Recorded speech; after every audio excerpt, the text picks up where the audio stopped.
Hey, my name's Christine, and I'm hanging out with Cherif and Izabel.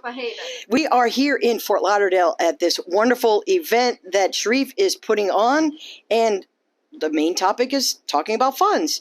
So I just wanted to ask, what is the difference between a syndication and a fund?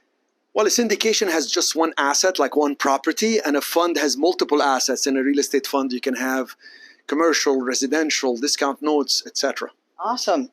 Yes, and what are the 3 benefits of a fund?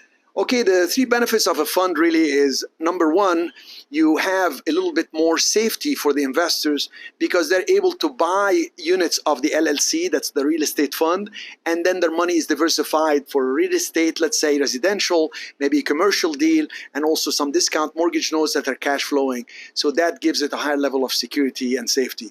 Number 2, it's revolving. It's not like I got to raise money in 90 days or I'm going to lose the deal. It's ongoing and all that. And then the third way is you gain credibility with the lenders, and investors stay with you longer term, so you can do a debt fund, which makes it a lot more beneficial for you. Yeah, one of the things you mentioned today was the difference between an equity fund and a debt fund, and had no idea about that. Man, so much value today. So thanks for hanging out with us. Let's see if we can grab him for another quick video. Thank you.